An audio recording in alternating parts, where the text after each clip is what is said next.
السلام عليكم ورحمة الله تعالى وبركاته. من المؤسف أن نرى الإنسان يحرم نفسه من سعادة كبيرة، وذلك بسبب عادات تافهة وصغيرة. في هذا الفيديو سنتعلم كيف ننقذ أنفسنا من هذه العادات التافهة الصغيرة التي تحرمنا من السعادة الكبيرة. هذه العادات نحن نقوم بها دون إدراك منا.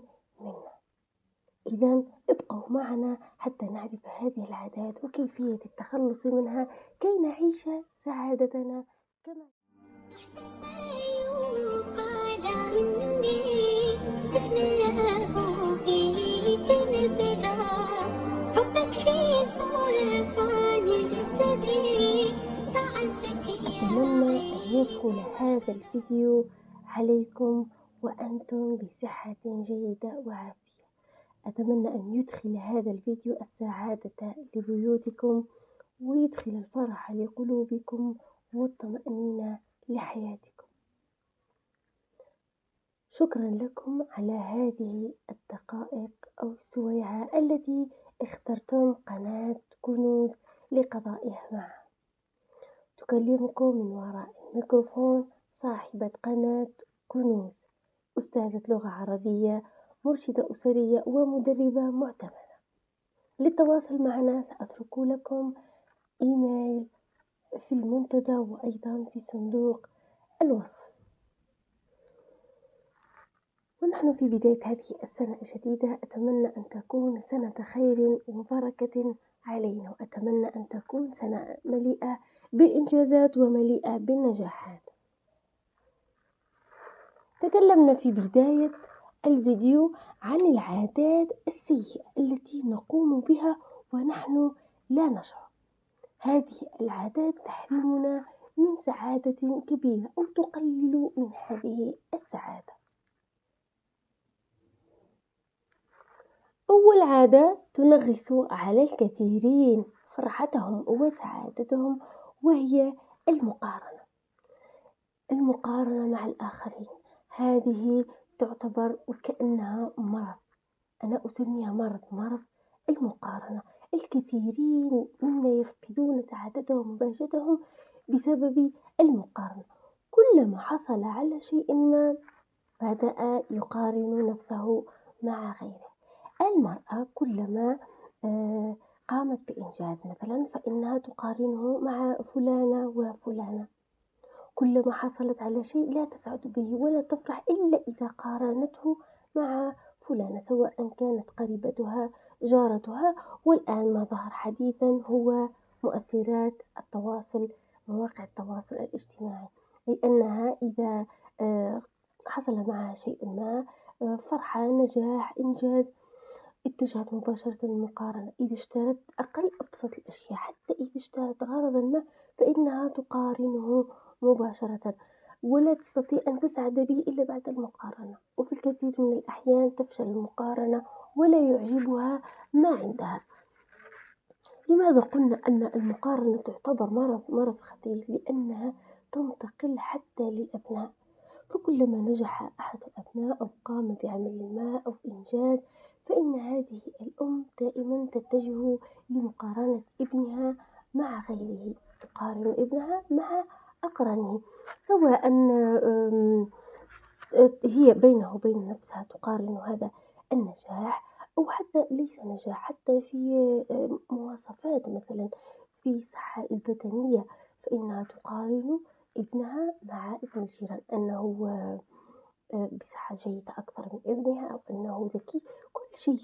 كل شيء داخل في هذه المقارنة. وصل بالنساء حتى أنهن يقارن أزواجهن مع أزواج غيرهن. إذا أنصحك أختي العزيزة أن تتخلصي سريعا من مرض المقارنة. نحن دائما كثيرا ما نقع في هذا الفخ. أنا واحد من الناس أحيانا أقع في هذا الفخ، ولكن يجب عليك أن تفعلي المراقبة. دائما راقبي تصرفاتك، ضعي نفسك في مكان وراقبي نفسك من بعيد. كلما أقبلت على المقارنة وبدأت في المقارنة، فكري نفسك بأن هذا لا يجوز، وأن ما عند الشخص الآخر ليس بالضرورة أن يكون أحسن منك، وأن أنت عندك أشياء ليست عند المرأة الأخرى التي تقارنين نفسك بها، لأنه لا يظهر لنا كل شيء. الأشخاص يعلم الله وحده فقط بحالتهم. إذا أنت عندك أشياء مميزة وهي عندها أشياء مميزة والأخرى عندها أشياء تميز عن غيرها، لأنه لن نكون جميعا بنفس المواصفات، لأن هذا الاختلاف هو الذي يميزنا. أيضا إذا قارنت زوجك مع زوج الأخرى فإنك لن تري السعادة أبدا. إذا قارنت أبنائك مع أبناء الأخريات فإنك أيضا لن تتمتعي بأي سعادة ولن تفرحي أبدا في حياتك، ثم أنك ستنقلين عدوى المقارنة لأبنائك. الآن ابنك لا يدرس مثلا من أجل النجاح، فهو يدرس من أجل أن يكون مثل فلان أو من أجل أن يسبق فلان. هذه ستولد عنده أولا الكراهية نحو فلان، وثانيا ستولد عنده حب النجاح ليس من أجل نفسه بل من أجل الغير. إذا علمي أبنائك أنني أتمتع بسعادتي وأني أنجز شيئا ما فقط لنفسي، فقط لأن أكون ناجحا، ولا أقارن نفسي بغيري، لأن ما أراه عند غيري ليس هو كل شيء. ما يظهره لي غيري فقط سيظهر الأشياء الجميلة، مثلما أنت تحاولين دائما إظهار أفضل ما عندك ولا تظهرين عيوبك، ولا تحبين أصلا أن يرى أحد مشاكلك بينك وبين زوجك أو مشاكلك في منزلك. أيضا الآخرون لا يظهرون مشاكلهم.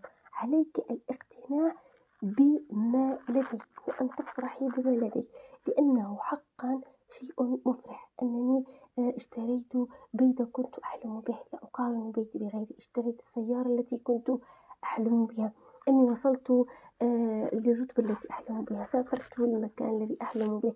أنا أنجزت إنجاز مهما يكون بسيط، إلا أنه هو هذا الإنجاز كنت أحلم وأسعى من أجله. ابني حقق معدل معين، وصل حقق إنجاز معين، أفرح به وأحثه على المواصلة وللتحسين أكثر دون اللجوء للمقارنة. العادة الثانية التي تفسد علينا سعادتنا وهي العودة دائما للماضي. كلما أتيت لكي أفرح أتذكر شيئا أزعجني في الماضي، كلما أتيت لكي أسعد أتذكر تلك الحكاية أو تلك الفرصة التي ضاعت علي.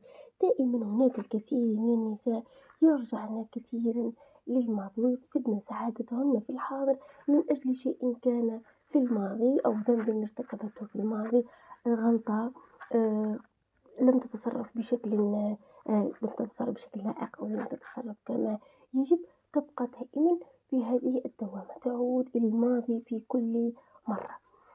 إذا سبيلنا للسعادة هو نسيان الماضي، آخذ الدرس والعبر من الماضي وانتهى الأمر، ولا أعود لهذا الشيء، ولا أحاول أن أتذكر إلا الأشياء الجميلة. آخذ العبر من الماضي وأقفل عليه، لأن الله غفور رحيم. الدنيا لن تتوقف على ذلك الشيء، الأيام تمضي ونحن نحاسب على كل دقيقة تمر علينا، لن نترك الزمن يتوقف عند تلك اللحظة، وكلما تقدمنا حاولنا الرجوع إلى الوراء، لأن هذا سيضيع وقتنا وجهدنا وأفكارنا ويجعلك في حالة اكتئاب دائم. الله عز وجل يمنح لنا كل يوم فرصا جديدة لنسيان الماضي وللتقدم ولإنجازات جديدة، لعبادات جديدة، كل يوم نجاحات جديدة بإذن الله. حاولي دائما النظر أمامك مع أن تضعي في الحسبان تلك الدروس التي تعلمتها من الماضي، لأنه لا يوجد حاضر أو مستقبل دون أن نتعلم من الماضي. نرى الماضي فقط للتعلم، درس وانتهى الأمر، ولكن أني أفكر وأحزن في كل مرة على شيء فات فهذا غير مجد. أحيانا يظلمك شخص في الماضي وتبقى أن تتذكر تلك المظلمة. إذا تذكرت تلك المرة نقول حسبي الله ونعم الوكيل وامضي. دائما أختي العزيزة فعلي المراقبة، راقبي نفسك، كل شيء كل تصرف تتصرفينه عليك أن تراقبي نفسك. احرصي على هذه النفس، كلما أردت إعادتك للماضي تفكر أنه لا يجب عليك العودة للماضي، قولي حسبي الله ونعم الوكيل أو استغفري وامضي أمامك، فهذا سبيل آخر للنجاح والسعادة إن شاء الله. أما النقطة الثالثة أو العادة الثالثة التي دائما تنغص علينا سعادتنا وهي التفكير في المستقبل. هناك الكثير من الأخوات من كثرة أنهن يفكرن في المستقبل ويشعرن بالقلق حيال المستقبل حتى أنه تحول عندهم إلى وساويس. لذلك علينا أن نتجنب ما سيحصل في المستقبل لأنه علم الغيب عند الله. ماذا سنفعل؟ فقط سندعو الله أن يكون هذا المستقبل خيرا علينا. دائما نكثر من الدعاء وندعو فقط بالأشياء الجيدة، بالنجاح والصحة والعافية والرزق والتقى والعفاف والغنى، صلاح الأولاد، صلاح الحال. هذا ما سيهون علينا ونعلم ونكون نضع حسن الظن بالله قبل كل شيء. إذا حصل الآن أنت نجحتي أو كان عندك حدث مفرح أو عرس مثلا، حفلة، كان عندك حدث سعيد، مناسبة سعيدة، اسعدي بتلك اللحظات، فالمستقبل عند الله ونتفاءل ونظن بالله خيرا أن هذا المستقبل سيكون مستقبل جيد، سيكون مستقبل مفرح، فأقداركم تؤخذ من أفواهكم. لذلك لا ننغص سعادتنا على شيء لا نعلم ما هو، نفرح بأيامنا وبلحظاتنا التي نحن فيها.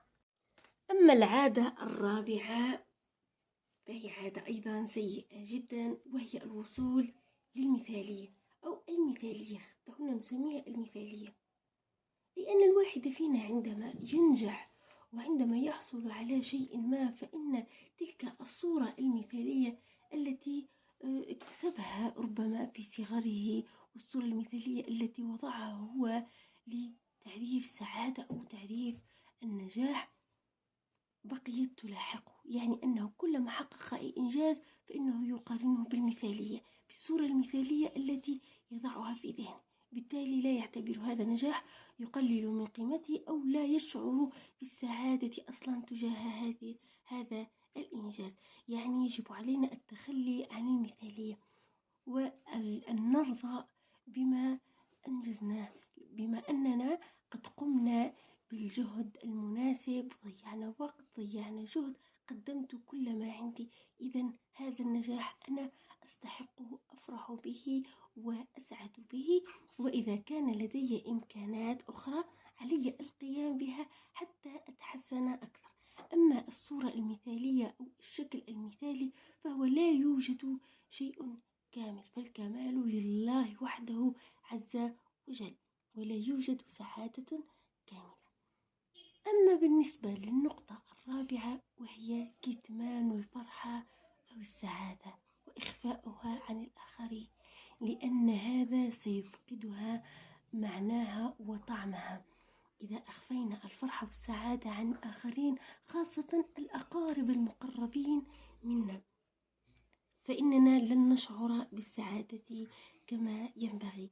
حجة الكثيرين هي العين أو الإصابة بالعين أو لا أعرف لماذا، ولكن الأقارب المقربين جدا منا نود دائما أن يشاركونا فرحتنا. يقول الله عز وجل: فأما بنعمة ربك فحدث، بنعمة ربك فحدث. لن نخفي فرحتنا عن الآخرين أو سعادتنا، هذا أولا، حتى نشعر نحن بها كما ينبغي ونتمتع بها، كإخفاء حمل أو إخفاء ولادة، إخفاء زواج مثلا.